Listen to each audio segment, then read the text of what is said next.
मैं रेडियो आजाद हिंद हूं। यहां दिन के 2 बजे हैं और भारत में शाम के 6:30। उस समय का बाज ने तरंगों की सवारी नहीं सीखी थी, मगर मैं बेतार होके भी बातों की तार को पलक झपकते ही लाखों लोगों से जोड़ सकता था।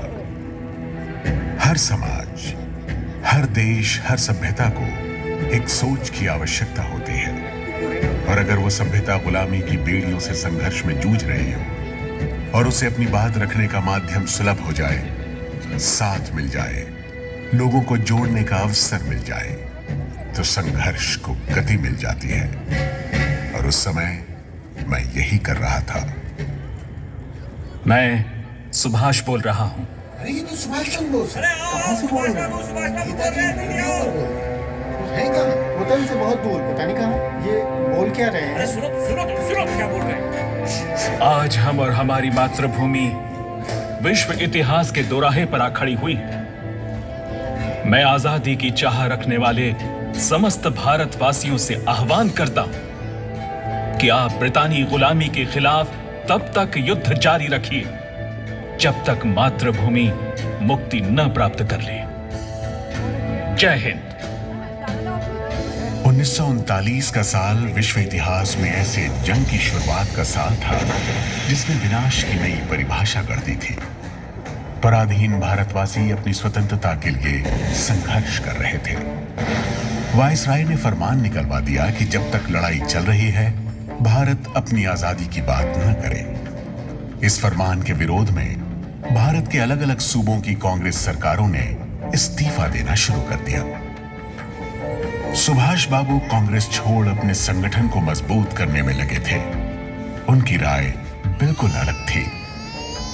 आजादी का लक्ष्य प्राप्त करने के लिए कठोर निर्णय लेने ही होंगे। अहिंसा का विचार पावन और कारगर विचार है, लेकिन जब इससे बात नहीं बनती तब दूसरे रास्ते भी ढूंढने पड़ते हैं। भारत के लिए यह सुनहरा अवसर है। ब्रितानी हुकूमत से अब हमें कोई समझौता मंजूर नहीं। All power to Indian people. Subhash Chandra Bose को गिरफ्तार कर फिर जेल में डाल दिया गया था। सुभाष के लिए अब संघर्ष करना कठिन होता जा रहा था। अंग्रेजी हुकूमत कभी उन्हें जेल में डालती, कभी पराये मुल्क भेज देती, तो कभी पहरे बिठा दिया करती। मातृभूमि की मुक्ति ही सुभाष का लक्ष्य था। वो जेल में बैठे देश से बाहर जाकर संघर्ष को गति देने के बारे में सोचने लगे।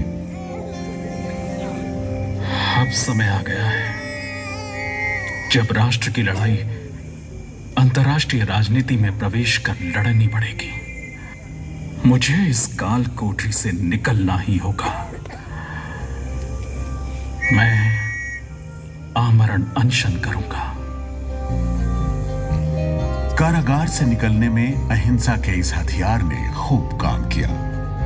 वे रिहा हो गए, लेकिन उन पर निगरानी बदस्तूर जारी रही। यूरोप की धरती पर बंदी बनाए गए लोगों ने शरण ले रखी है। किसी तरह उन्हें लामबंद किया जा सके तो एक बड़ी शक्ति के साथ इस ब्रितानी हुकूमत पर धावा बोला जा सकता है। 17 जनवरी 1941 की रात अपने भतीजे शिशिर की मदद से बंद गले की शेरवानी, खुला पजामा और सिर पर रुएदार अस्तरखानी टोपी पहन मोहम्मद जियाउद्दीन बन वो हिंदुस्तान से निकल गए। अकबर शाह नाम के एक शख्स की मदद से वो काबुल पहुंचे। आगे का सफर उन्हें खुद ही तय करना था। सुभाष भेस बदलते, जुगत भिड़ाते, बचते बचाते बर्लिन पहुंचे। जिस माटी में सुभाष पैदा हुए थे, उसी माटी की मुक्ति के लिए उन्हें उससे दूर जाना पड़ा।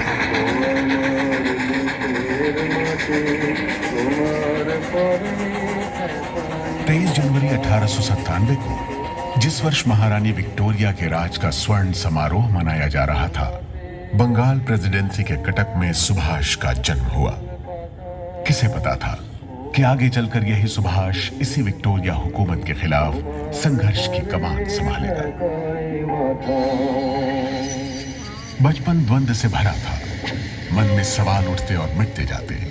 15 साल की आयु में विवेकानंद के विचारों से उनका परिचय हुआ, जिसका उनके व्यक्तित्व पर गहरा प्रभाव पड़ा।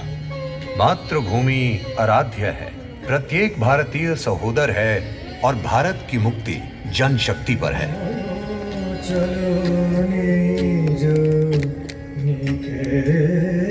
मैट्रिक की परीक्षा पास कर सुभाष प्रेसिडेंसी कॉलेज आ गए। विचारों से भरा खुला वातावरण, बाल गंगाधर तिलक और अरविंद घोष के विचार उन्हें प्रभावित करने लगे। मन में बेचैनी थी, कई सारे सवाल, उत्तर मिल नहीं रहा था। एक दिन गुरु की खोज में निकल पड़े। तीर्थ स्थलों, आश्रमों, साधु सन्यासियों के बीच भटकते रहे। विचलित मन शांत हुआ, तब घर लौट आए। गुरु तो नहीं मिला था, लेकिन संशय के बादल थोड़े छंट गए थे। मन में मातृभूमि और उसकी मुक्ति की बातें घूमने लगी थी कि तभी पिता ने फरमान सुनाया कि सुभाष, तुम कैम्ब्रिज जाओ और ICS की परीक्षा दो। सुभाष दुविधा में जरूर पड़े, लेकिन पिता के आदेश को ना नहीं कह सके और समुद्री जहाज से इंग्लैंड के लिए रवाना हो गए। दूर जाते जहाज से सुभाष अपनी मातृभूमि को एक टक निहारते रहे।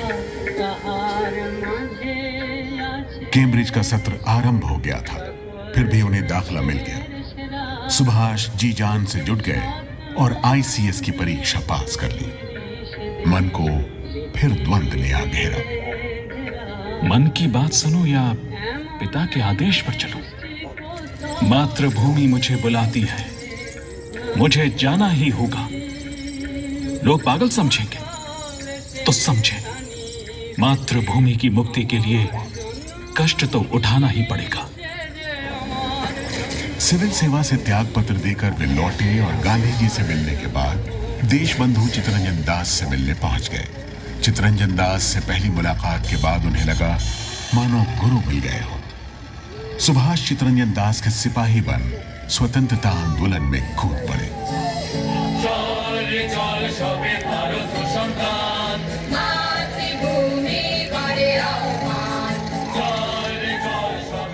आंदोलन के शुरुआती दिनों में ही एक घटना घटी। प्रिंस ऑफ वेल्स के भारत दौरे का विरोध किया जा रहा था। सुभाष पूरे उत्साह से लगे थे।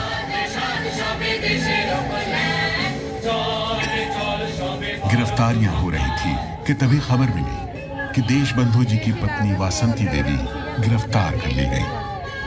वे दुखी मन से देशबंधु जी के पास पहुंचे। उन्हें पीड़ा इस बात की नहीं थी कि वासंती देवी को गिरफ्तार कर लिया गया, बल्कि दुखी कि उन्हें गिरफ्तार क्यों नहीं किया गया। उनकी यह इच्छा जल्द ही पूरी हो गई। सुभाष को देशबंधु जी के साथ अलीपुर सेंट्रल जेल में बंद कर दिया गया। फिर तो जब तक हिंदुस्तान में रहे, जेल जाने का सिलसिला लगा रहा।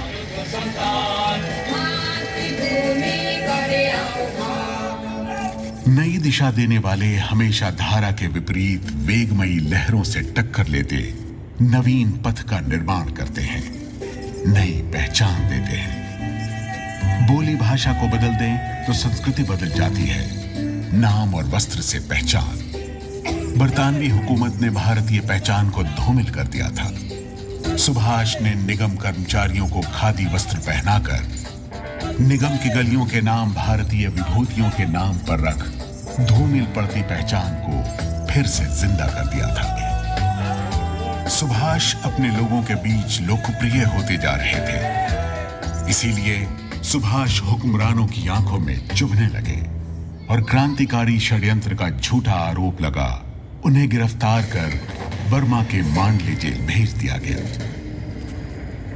ये वही जेल है जहां लोकमान्य तिलक और लाला लाजपत राय जैसे संग्रामियों को रखा गया था। मांडले मेरे लिए जेल नहीं, तीर्थ है। मैं तीर्थ पर निकला हूं। मांडले जेल नहीं, यातना गृह था। लकड़ी का बना लकड़कोट था। मौसम की मार पड़ती, बारिश का पानी अंदर घुसा था। कहां खड़े हूं, कहां बैठे। गिरता स्वास्थ्य और निमोनिया की मार झेल 3 साल की सजा के बाद वे एक मजबूत नेता के रूप में बाहर निकले। सुभाष युवाओं के चहेते बन गए थे। उनकी उपस्थिति युवाओं में जोश भर देती थी। गांधी जी जब एकांत में चिंतन कर रहे थे, तब सुभाष ने स्वतंत्रता संग्राम की गति को बनाए रखने में आगे बढ़कर योगदान दिया। मिल मजदूरों को संगठित किया, साइमन कमीशन का विरोध किया, विदेशी वस्तुओं का बहिष्कार। सुभाष युवाओं और श्रमिकों के चहेते बन गए। उनकी उपस्थिति सभाओं में जोश भर देती थी। अपने पिता के साथ चले संग्राम में तो सुभाष जीत गए, लेकिन स्वाधीनता संग्राम की भूमि पर राष्ट्रपिता खड़े थे।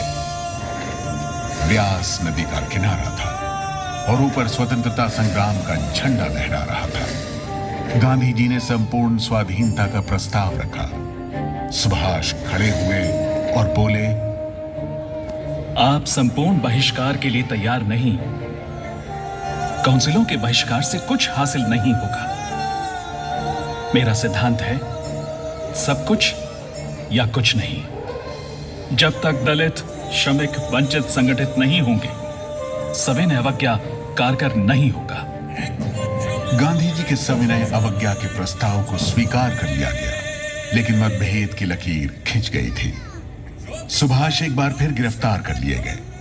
1 साल बाद जब छूट कर आए तो फिर जेल में डाल दिए गए। मध्य प्रदेश के सिवनी जिले में जब तबीयत खराब होने लगी तो रिहा करने की बजाय वियना भेज दिया गया। अजीब सिलसिला था। सुभाष की आजादी हुकूमत के लिए खतरा बन सकती थी। 1938 में जब इंग्लैंड में थे, तभी पता चला कि उन्हें कांग्रेस का अध्यक्ष बना दिया गया है। नए इरादों और भविष्य के सपनों के साथ हरिपुरा गुजरात के अधिवेशन में पहुंचे और पूरे जोश से घोषणा कर दी, साथियों, धरती पर अब ऐसी कोई ताकत नहीं जो भारत को पराधीन कर सके, और आने वाले वक्त में हम इसे सत्य करके दिखाएंगे। सुभाष नई सोच और जवां इरादों वाले नेता थे। वे भविष्य के सपने देख रहे थे। आजाद भारत आर्थिक प्रगति के रास्ते पर कैसे चलेगा, दुनिया के दूसरे देशों के साथ कंधे से कंधा मिलाकर बराबरी के साथ कैसे खड़ा होगा। अपने ही लोगों के बीच सुभाष को शक की नजर से देखा जाने लगा। इसीलिए जब दूसरी बार अध्यक्ष पद के लिए खड़े हुए और जीत गए, तब कार्यकारिणी के सदस्यों में से अधिकांश ने इस्तीफा दे दिया। गांधी जी ने सीतारमैया की हार को अपनी हार तक कह डाला। गांधी और सुभाष के नजरिए की खाई और गहरी हो गई। सुभाष गांधी जी से मिले, लेकिन खाई पाटी नहीं जा सकी। मध्य प्रदेश के त्रिपुरी में बीमारी की हालत में भी जाना पड़ा। आंतरिक खींचतान और दमघोंटू वातावरण। सुभाष ने अप्रैल 1939 के कलकत्ता की बैठक में इस्तीफा दे दिया। कांग्रेस ने दूरदृष्टि वाला विचारोत्तेजक युवा अध्यक्ष खो दिया था। सुभाष खिन्न थे कि जिस संगठन के साथ आंदोलन में उन्होंने अपने जीवन के 20 वर्ष लगा दिए, वहां इतना अविश्वास। तभी गुरुदेव रविंद्रनाथ ठाकुर ने अपने मधुर वचनों से उनके संताप को हर लिया। मैं उस पौ को फूटते देख रहा हूं जिसमें तुम्हारी राजनीतिक साधना शुरू हुई थी। आज तुम मध्याह्न के उस निर्मल आलोक में उद्भाषित हो रहे हो जिसमें शंकाओं का प्रवेश निषिद्ध है। मुझे लगता है तुम अपने मातृभूमि के लिए नई रोशनी और उम्मीद के संदेशवाहक बनकर आए हो। आने वाली लड़ाई में उसका साथ शायद मैं न दे पाऊं। मैं केवल आशीर्वाद दे सकता हूं और विदा लेता हूं। आश्वस्त हूं कि देश के बोझ और दुख को तुमने अपना बोझ और दुख बना लिया है और देश की स्वाधीनता के रूप में उद्दिष्ट प्रतिफल उसे जल्द ही मिलने वाला है। स्वदेश के चित्त में नूतन प्राण संचार करने का पुण्य व्रत तुमने ग्रहण किया, इसलिए मैं अपना नाटक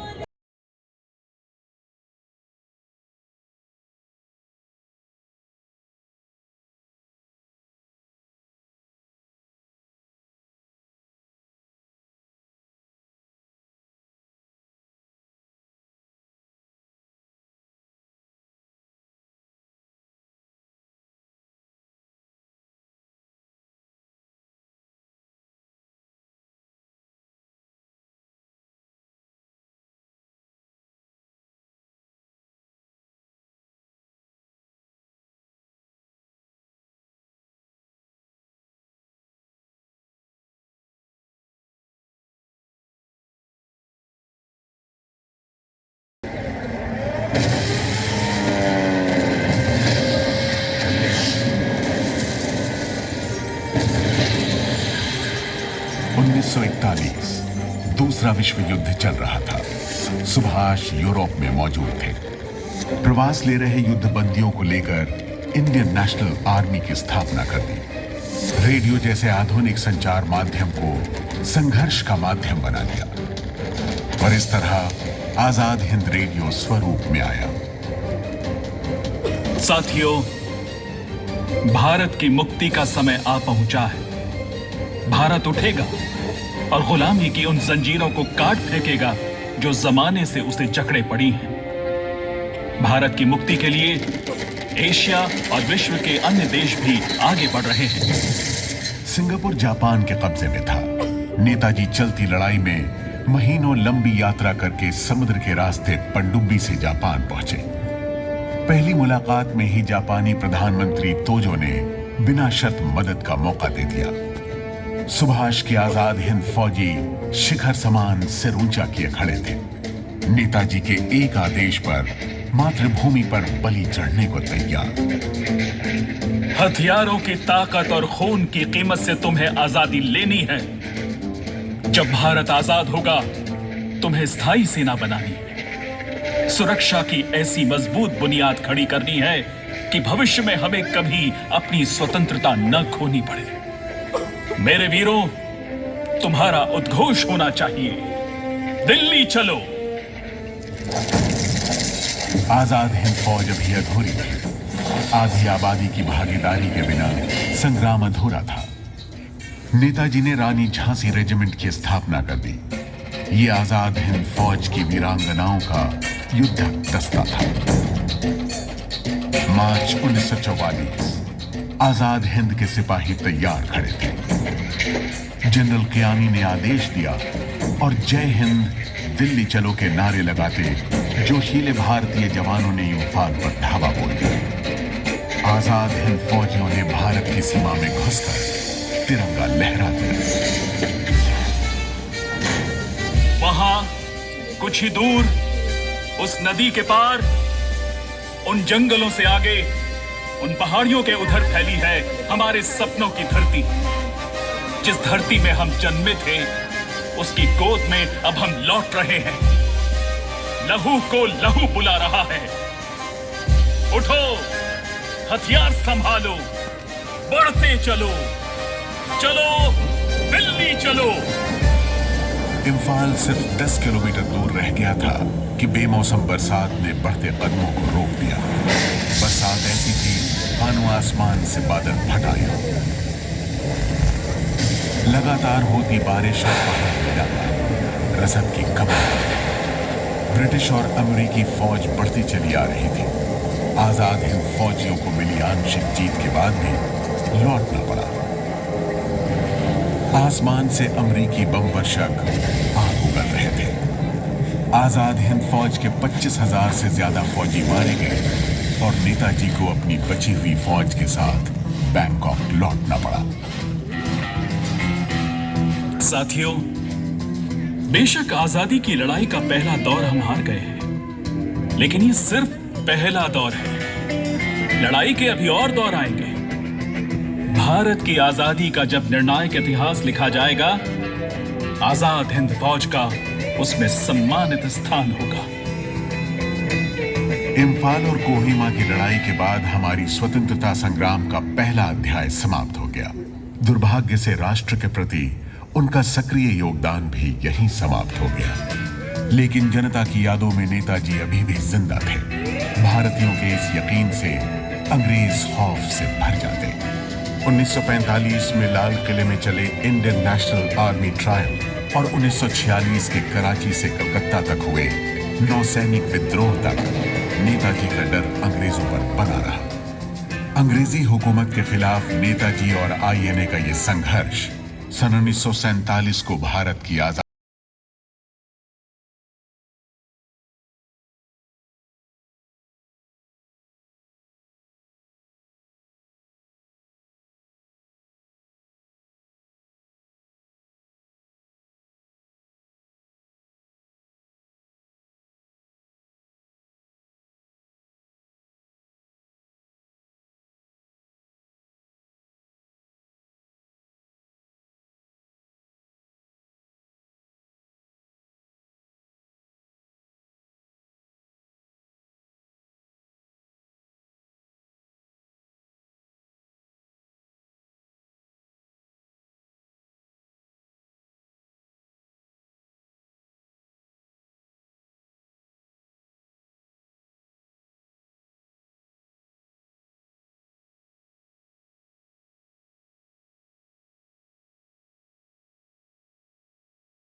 शुभ सुख चैन की बरखा बरसे भारत भाग है जागा। पंजाब सिंध गुजरात मराठा द्राविड़ उत्कल गंगा। चंचल सागर विंध्य हिमालय नीला यमुना गंगा। तेरे गुण गाए तुझसे जीवन पाए हर तन पाए आशा। सूरज बनकर जग पर चमके भारत नाम सुहाना। जय हो जय हो जय हो जय जय जय जय हो भारत नाम सुहाना।